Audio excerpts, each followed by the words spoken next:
काम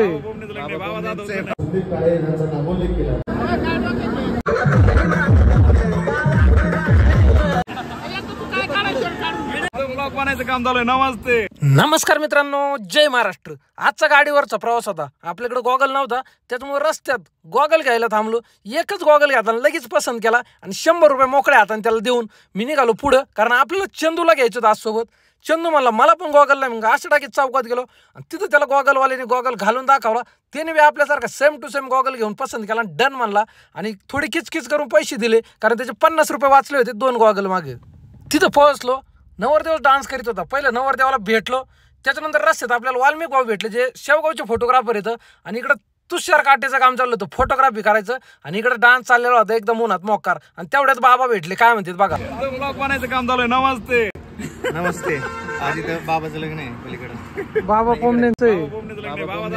आणि इकडे आहे ना नवरदेव रस्त्याने पाय पाय चालत होतं बरं का. गाडी तर बसत नव्हता. काय नियोजन होतं माहित नाही. तेवढंच त्याने आपल्याला बघितलं ना, आवाज दिला, चला परव नाचा थोडं. आणि आपल्याला तरी कुठं नाचायला भेटत लागणार, त्याच्यामुळे आपण डान्स सुरू केला. पण 2 बारे आवाजाचा मूड ऑफ झाला बरं का. चंदू हा काय डान्स आहे, बांगडा धिंगाणा. नवरदेव बी फुल्यांच्या मध्ये नाचत होता. काय सांगायचं, आपण बी थोडा सेल्फी घेऊन डान्स केला. फोटोग्राफरला तसं नाचायला भेटत नाही. मला इतके दिवस हा प्रश्न पडायचा, पोरं उन्हात आणायचे कसे नाचत असते भाऊ, एवढं ऊन लागत आहे जेव्हा आपण फोटोग्राफी करीत असतो तेव्हा. पण आज कळालं काही एनर्जीच वेगळी राहते. जोडीदाराचं लग्न असल्यावर ऊन ताण बिन काय नसते. आणि सगळे फोटोवालीचे बरं का, नुसतं धिंगाणा नुसतं राडा, नाचो नाचो.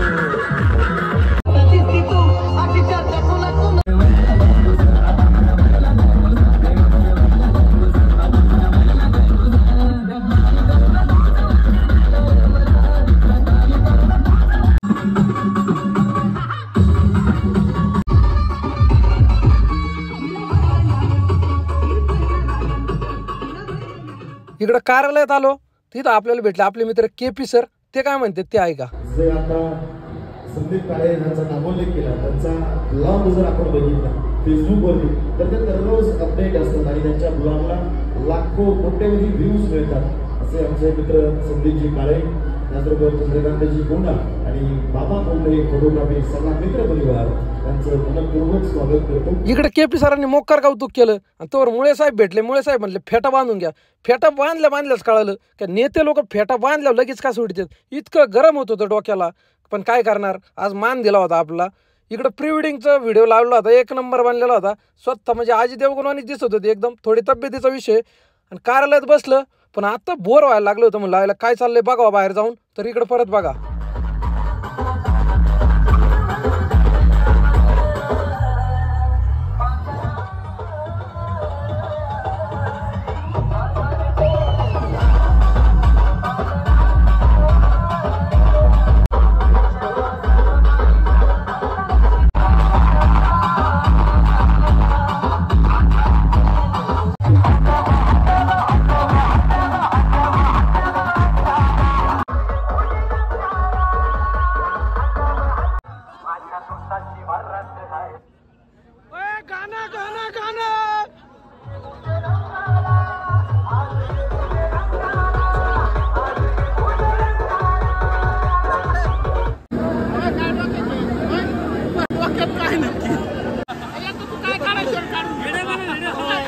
खरं तर आज मी आहे ना फोटोग्राफर म्हणून नाही, फोटोग्राफरचा मित्र म्हणून लागण्यात आलो.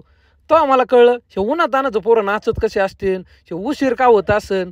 कारण काय होतं, कॅमेरा हातात असल्या आपल्याला कसं राहावं लागतंय तुम्हाला सगळ्या फोटोग्राफरांना माहिती. आता अक्षता बी आल्या होत्या आणि इकडं 15 मिनटं झाली नवरदेवाची वरवावळी चालली होती आणि आम्हालाच बसून वैताग घालता. मग परत ध्यानात आलं का लोक आपल्याला का म्हणतात उरका उरका. तर उरकून आता नवरदेव निघाला होता बग्गी घेऊन पुढं. मस्त सजवलेली बग्गी होती, त्याला फटाकडे लावले होते साईडने, आताची बाजी एकदम चालली होती. पण गरमी लय होती, त्याच्यामुळे आम्ही लांब आणि निवांत बाहेर बसलो होतो. आता फोटोग्राफरच्या लग्नाला फोटोग्राफरला करून उपस्थित राहता नाहीत माहिती आहे का. लग्न असतं तिथीच्या दिवशी तेव्हा सगळ्याच फोटोग्राफरला ऑर्डर असती. पण आजचा दिवस तसा नव्हता. आज बरेचसे फोटोग्राफर मोकळे होते. आज दिग्गज म्हणजे अतुल कचरे, रक्टाटे, इंगळे, कोंडा, जयराम खाडे, इकडं तुषार, बबू कोतकर, प्रदीप पवार आणि अजून सगळे बरेच जण एकदम दिग्गज फोटोग्राफर आज लग्नाला होते. कारण बाबा पोमनेचं आमंत्रणच एवढं खास होतं. आणि मस्तपैकी इकडे हे पण होते, पक्का बोरबी होते आणि राव लिवळे होते, इकडे काळे पाटील होते. आणि आता अक्षताचा शेवटचा टाईम होता, म्हणलं आपण पण थोडं दिसलं पाहिजे ना फोटोग्राफरमध्ये. म्हणून कार्यक्रम आता अक्षताचा संपला होता. आता जयरामच्या डोक्यात होतं काय बघा तुम्ही, ॲक्शनवरून तुमच्या डोक्यात आणि जयरामच्या डोक्यात काय बुबू करायचं म्हणलं, जेवायचं. पण त्याच्या अगोदर आपण म्हणलं कार्यालयात जाऊ. राहुल तोपर्यंत म्हणत होता तुळशीचं बघा, तुळशीत आज लईच पाणी ओतलंय भाऊ. तिथं गेलो तर बराच वेळ थांबावं लागलं फोटोग्राफीला. आपल्याला फक्त एकच फोटो काढायचा होता, पण 10-15 मिनटं थांबावं लागलं. आणि सगळेच फोटोग्राफर होते, त्याच्यामुळे कोणी कोणाचं ऐकत नव्हतं. आणि तेवढेच ते बाबा आपलं जयराम भाऊ का म्हणले, हे स्वतः बुके मी घेऊन आले स्वखर्चानी नवरदेव नवरीला द्यायसाठी. पण तुम्हाला माहिती आहे बुके कुठून आणला आणि कसा आणलाय. नवरदेवाला घामाघूम झाला होता, वातावरण एकदम. आता आपलं फोटोशूट चालू होतं, पण मला आज कळलं का प्रत्येक माणूस ज्यावेळेस फोटो काढायला येतो ते म्हणतो माझ्या मोबाईलात घ्या. तर का घ्या, त्यांना लगेच स्टेटसला आणि बाबाचे आशीर्वाद बघा. नाही, त्या दोघांचं वैभव घेऊन आनंदात भरभराटीत जाऊ. त्यांच्या हातून माता पित्यांची, देशाची, तसंच फोटोग्राफर बंधूची पण सेवा घडू. कधी फोन केला तर त्यांनी आवर्जून उपस्थित राहू. अडीअडचणीच्या काळामध्ये त्यांचं असं भव्यदेव स्क्रीन आहे, फोटोग्राफी आहे. तर माणूस खूप चांगला आहे. तर त्याला पुन्हा एकदा वैवाहिक जीवनासाठी खूप खूप शुभेच्छा. रामकृष्ण हरी. जयराम दादाने रामकृष्ण हरी म्हणून एंड केला. तुषार भाऊंनी बी सांगितलं का लग्न पार पाडलं आहे, पटापटा घरी निघा उन्हात आणायचं. त्याच्यामुळे आपण घरी निघालो होतो आणि आजचा परत एकदा दिवस गेला आनंदी आनंदकडे, जिकडे तिकडे चोहीकडे. धन्यवाद. लवकर शेअर करा, फॉलो करा.